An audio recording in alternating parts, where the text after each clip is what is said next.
Bonjour, mesdames et messieurs. Bon réveil et bienvenue dans ce 6h30. Le président de la République, Alassane Ouattara, est rentré à Abidjan samedi après-midi après un séjour d'une semaine en France.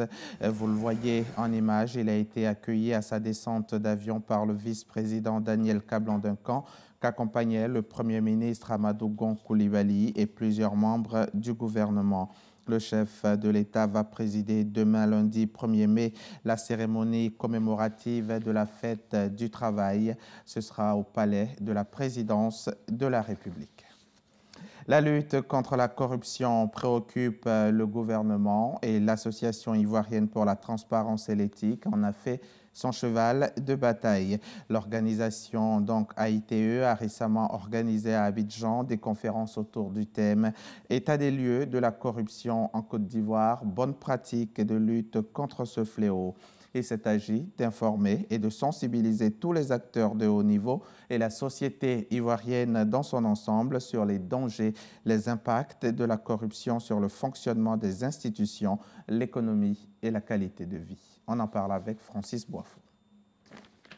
La corruption existe dans tous les pays et fragilise les économies des États. Le phénomène fait perdre à la Côte d'Ivoire au moins 300 milliards de francs CFA chaque année, selon les chiffres officiels. Inacceptable, s'exclament les responsables de l'Association ivoirienne pour la transparence et l'éthique, AITE. Ils invitent à un changement de comportement puisque la corruption favorise une inégalité de traitement des citoyens devant la loi. Nous demandons qu'à tous les niveaux des services publics et privés, qu'il y ait vraiment de bonnes pratiques. C'est l'intégrité dans le travail, la loyauté, l'éthique, la morale, le respect de la réglementation, le respect de la loi et le respect des citoyens. Des conférences organisées par l'Association ivoirienne pour la transparence et l'éthique sur l'état des lieux de la corruption en Côte d'Ivoire, on note l'engagement de l'État à enrayer le phénomène. Cela à travers la création de la haute autorité pour la bonne gouvernance, des directions et des mesures sévères contre le racket. Dans cette lutte, chaque citoyen devra jouer sa partition. Quand tu n'es pas en règle, tes documents ne sont pas à jour, tu n'es pas en règle vis-à-vis des services, mais c'est une porte ouverte. C'est ça qui donne les dessous des tables. Quand on en règle et qu'on vous demande une contrepartie, mais il faut dénoncer. Il y a des citoyens qui ont été banalisés, fossoyés dans leurs propres droits. Ils ont écrit, mais ils ont eu gain de cause. Donc l'acuité de la plainte, il faut que l'Ivoirien ait aussi ça. Des attitudes qui aideront à mieux positionner la Côte d'Ivoire selon le classement de Transparency International sur la corruption en 2016. 19e sur 50 pays en Afrique et 108e sur 176 pays à travers le monde. La journée internationale des jeunes filles dans les TIC a été célébrée jeudi dernier et à l'occasion de la conférence de presse qui a eu lieu à l'intention des jeunes filles des lycées et collèges, celles-ci ont été sensibilisées sur la question. Objectif, présenter aux jeunes filles tout le potentiel en termes de carrière professionnelle offert par les techniques d'information et de communication. Le reportage est signé Grace Kando. Le domaine des technologies de l'information et de la communication TIC intéresse très peu la gente féminine. En Côte d'Ivoire, l'on note, selon des spécialistes, 36% de représentation en 2015 dans le secteur des TIC. Je n'avais jamais entendu parler des TIC. C'est aujourd'hui que j'ai entendu parler des TIC et j'ai appris que c'est une technologie d'information et de communication. Je n'avais pas vraiment une notion des TIC, mais avec cette conférence, on va apprendre. L'autorité de régulation des télécommunications de Côte d'Ivoire, ARTCI, et l'ONG Femmes et TIC veulent changer la donne à travers la Journée internationale des jeunes filles dans les TIC. Une conférence est donc initiée pour sensibiliser les jeunes filles des lycées et collèges à se familiariser avec les TIC et pour les encourager à envisager une carrière dans le secteur. TIC qui se trouve être une valeur très importante et qui contribue au développement économique de tout le monde entier. Les femmes ont le droit aussi d'être formées, ont le droit aussi d'être dans cet écosystème. Aujourd'hui, le métier du numérique n'appartient pas, en fait le métier de la science de manière générale n'appartient pas seulement à l'homme, mais ça appartient aux jeunes filles, ça appartient aux femmes, ça appartient à tout le monde, à toutes les couches sociales, à tous les genres. Et nous voulons vraiment faire cette promotion-là. En dehors de la journée internationale des jeunes filles dans l'éthique, la RTCI prévoit d'autres rencontres pour continuer la sensibilisation. Un petit mot de tourisme à présent. La Côte d'Ivoire veut bien compter sur son riche patrimoine culturel pour enrichir son offre touristique. Patrimoine matériel comme immatériel qui frappe par sa diversité et sa richesse. C'est le cas des danses du terroir comme le zaouli, le boloy ou même le goli. Un art culturel donc qui aujourd'hui est devenu un produit touristique dont peut s'enorgueillir la Côte d'Ivoire. Histoire donc d'un art à double dimension, c'est dans ce reportage proposé par Eugène Atoubé. Bende Kwassikro, à une dizaine de kilomètres de Bouaké, est devenu un village célèbre grâce à son goli. Un goli qui a acquis une dimension internationale. Allemagne 84, 89, Nice. 94, États-Unis d'Amérique, à Memphis. Les différents voyages du Goli hors des frontières de la Côte d'Ivoire sont redevables à deux localités, Bende Kwassikro et Bofia dans le département de Toumoudi. Ces deux villages ont su admirablement présenter le Goli comme un produit touristique made in Côte d'Ivoire. On a confiance à la danse Goli de Bofia puisque on a été international, on a décidé à danser au Burkina Faso, au Mali et à Cotonou. Le Goli est avant tout un culte issu du fonds culturel du peuple Ouan qui compose la région de Kounaïri. Séduits par cet art culturel, les Kodais, région de Béoumi d'abord, au nom du voisinage, les Baoulés, Bouaké Toumoudi ensuite, vont l'emprunter, tout en l'adaptant. Chaque peuple selon sa culture et son identité. De ce voyage dans le temps et dans l'espace, créateurs et dépositaires du Goli s'accordent sur l'idée de sa valorisation et sa promotion. Le Goli est un instrument de réjouissance. Et donc, voir le Goli bien se pratiquer, ça procure un plaisir. Et vous voyez bien que quand le Goli est bien exécuté, c'est pratiquement comme si la plupart des gens qui dansent sont en transe. Le Goli, ce n'est pas qu'un masque. Ce n'est même pas qu'un fétiche. C'est une religion. Nous n'avons pas le droit de le perdre. À ce jour, le Goli n'a fait nulle part l'objet d'un festival, bien que crédité de plusieurs apparitions fort appréciées lors de foires et salons dédiés à la culture ou au tourisme. Pour autant, il séduit et plaît à l'international. Au plan local, il constitue l'une des nombreuses potentialités touristiques dont la valorisation et la promotion vont booster le tourisme intérieur. Nous prévoyons un festival qui va se dérouler à chaque mois d'août.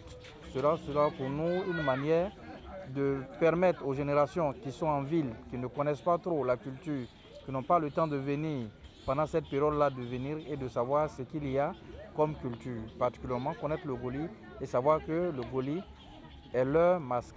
C'est leur patrimoine culturel. Le Goli, sous ses 7 visages différents, est aujourd'hui estampillé produit touristique de choix.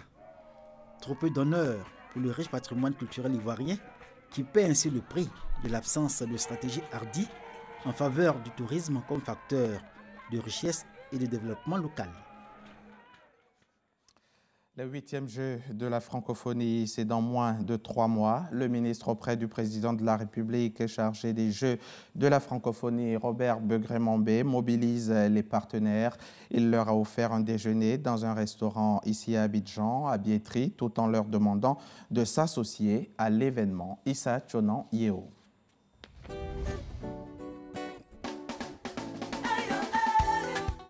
À 80 jours des 8e Jeux de la francophonie à Abidjan, le ministre auprès du président de la République chargé des Jeux multiplie les actions pour mobiliser des fonds subséquents.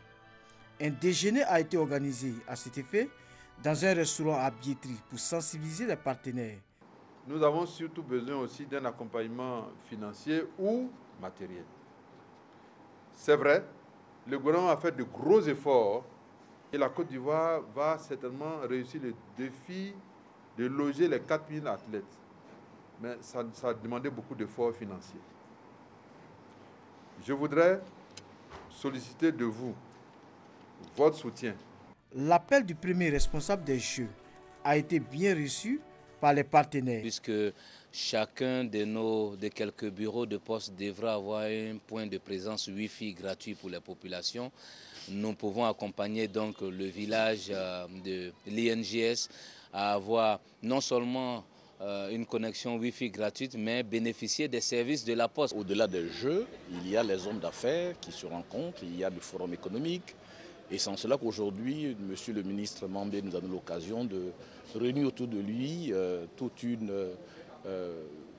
un plateau de personnalités du secteur privé pour voir à quelle manière le secteur privé peut apporter sa contribution significative à la réussite donc de cette partie économique du forum. Voir un tel événement qui arrive en Côte d'Ivoire, c'est un honneur pour la Côte d'Ivoire. Donc je pense que tous les partenaires qui étaient ici présents se doivent de répondre favorablement à cet appel du ministre et apporter leur contribution dans la réussite de cet événement.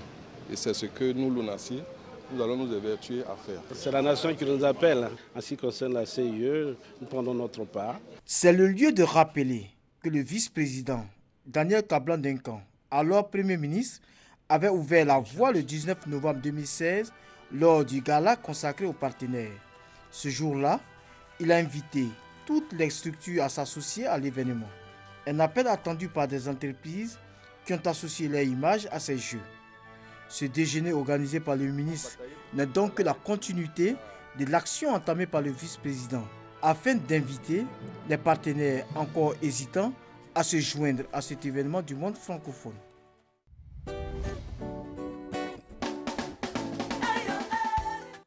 L'actualité internationale en bref, plus de 3000 militants se sont rassemblés pour dénoncer l'immobilisme du pouvoir au Burkina Faso. L'opposition politique a organisé samedi après-midi un meeting à la Maison du Peuple, une première depuis l'élection du président Kaboré il y a plus d'un an. Ce meeting était organisé par le chef de file de l'opposition Zéphirin Diabré pour dénoncer l'incapacité du MPP, le parti au pouvoir, à régler les problèmes des Burkinabés. Les Nations Unies ont appelé samedi à mettre fin au combat au Soudan du Sud après une nouvelle offensive des forces armées gouvernementales mercredi dans ce pays ravagé par la guerre civile depuis 2013. L'attaque lancée dans le nord du pays, dans la ville de Kodok, a provoqué un déplacement massif des civils. Et puis, pour terminer, le président tanzanien John Magufuli a licencié vendredi 28 avril dernier à près de 10 000 fonctionnaires après un rapport gouvernemental révélant que leurs diplômes et leurs qualifications étaient des faux. Il leur a demandé de démissionner immédiatement. En visite de 2 jours pour promouvoir la paix et la concorde entre musulmans et chrétiens au Caire, le souverain pontife argentin a célébré une messe. Samedi, hier donc, au cours de cette messe, le pape François a prôné la fraternité et la charité pour répondre à l'extrémisme. Des milliers de fidèles sont venus à cette rencontre qui a eu lieu dans un stade du Caire placé sous haute surveillance policière 3 semaines après des attentats contre la minorité chrétienne en Égypte. On en parle avec Sidonie Davida. Une messe pour clôturer le séjour de 48 heures en Égypte du pape François. Des milliers de fidèles se sont déplacés au stade du Caire pour entendre le message du souverain pontife. Pour le pape François, venu dans le pays pour promouvoir la paix et la concorde entre musulmans et chrétiens, l'unique extrémisme admis pour les croyants est celui de la charité. La vraie foi est celle qui conduit à vivre la culture de la rencontre, du dialogue, du respect et de la fraternité. L'unique extrémisme admis pour les croyants est celui de la charité. Toute autre forme d'extrémisme ne vient pas de Dieu et ne lui plaît pas. Avec un imposant dispositif de sécurité, la messe s'est déroulée dans une atmosphère chaleureuse. Je ressens une très bonne sensation. C'est comme si une nouvelle âme est venue nous accompagner tous. Après son homélie, les actes des chants, leurs sentiments et leurs sourires ont changé. Toutes ces personnes présentes dans un même endroit et qui font la même prière est un geste en faveur de l'unité des églises égyptiennes. Une atmosphère différente règne quand le chef de l'église unit toutes ces personnes. Le bref séjour du pape François en Égypte intervient 3 semaines après 2 attentats suicides djihadistes dans les églises coptes orthodoxes. Pour les catholiques égyptiens, cette visite papale est un événement hautement symbolique. L'Égypte compte 250 000 catholiques sur 10 millions de chrétiens et 90 millions de musulmans. C'est la fin de ce journal. Merci de l'avoir suivi. Bonne suite des programmes sur RTI.